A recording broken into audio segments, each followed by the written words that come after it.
This segment of Showcase is brought to you by the Center for Physical Therapy and Sports Medicine. And do you see what I have here? If you are not familiar, we're going to learn about the ACL today. That is correct. And show us what exactly the ACL is. So this is a knee. The ACL is a ligament that provides structural support and stability to the knee, and it's this ironically torn ligament right here in the front. Okay, so why is this important when it comes to athletics and to different ways that people get injured? Yeah, so as I said before, it provides a ton of stability to the knee, specifically during like cutting, sprinting, and running motions. So for field sport and court sport athletes, it's really important. Now we hear about this all the time on the news of athletes who have gotten injured, they're out for ACL injury. You guys help rehabilitate people who have gone through this. Tell us a little bit about what that's like and what kinds of things do you do to help?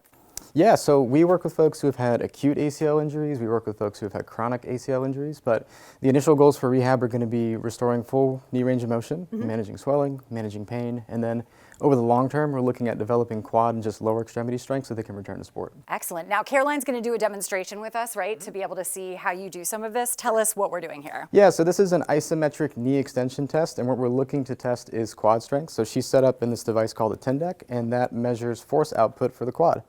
So Caroline, if you want to go ahead and kick into the device here, you're just going to extend your knee just like that. And what we're looking for is the force output of this graph.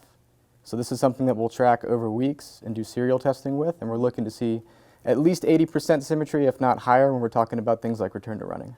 That's amazing. Now, oftentimes, someone may say like, no, I feel good. I'm ready to jump back in and do what I was doing. But this is actually a way to accurately measure whether or not the damage is still going to cause further problems. Yes, it keeps people honest, keeps us on track. Yeah, I think that's important. Well, because any athlete too, like you want to get back as quickly as possible. Obviously, there's a lot of pressure to be able to return, but you are making sure that people have a safer return. Exactly, safety is a priority with that. Absolutely. Tell us what other things you do here. We treat a variety of conditions, so anything musculoskeletal, anything neurological.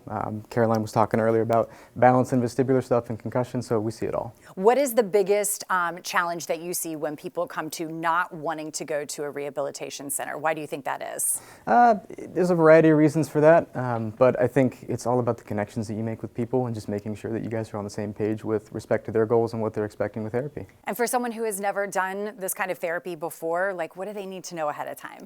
With ACL rehab specifically, you want to find a therapist that does this regularly, and you want to make sure that you find a surgeon that also does these surgeries very regularly. Yes, I think that's very important. What about as far as like people who are athletes communicating with their coaches or their clubs or their teams? Do you help them kind of speak that language to be able to get to return faster? Yes, we want a collaborative effort with athletes and their coaches, so include your therapist with that. Yes. And what about like what kinds of ages? Is it only people who are playing competitive sports at like a high school level, or can anyone come here for services? Yeah, absolutely. We see all ages.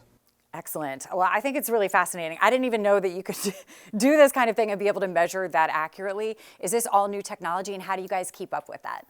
It's been around for a little while, but more of these portable devices that's more of a recent thing, but you just have to try to stay current with the literature and with the evidence that comes out. It's a bit of a task, but we have to do it. Yeah, no, meeting your team here today, I feel like we've learned a lot. You guys are very good at what you do. You're trying to keep up with the latest technology and also make sure that the patient feels comfortable, right? Because it's a scary process to go through already having an injury, but with you guys, they can be on the mend very soon. Yeah, we try to make the process easy, right? Yeah, yes, always very, very important. Where can people learn more about your services and see if they might be a fit to come here?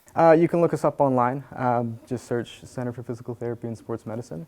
All of our profiles are up there, so if you have a specific need and you need a specific therapist, see which one fits your needs the best. Awesome. Well, you guys are doing great work here. Thank you for getting everybody back to recovery very quickly. Appreciate learning all about this today, and this segment of Showcase is brought to you by the Center for Physical Therapy and Sports Medicine.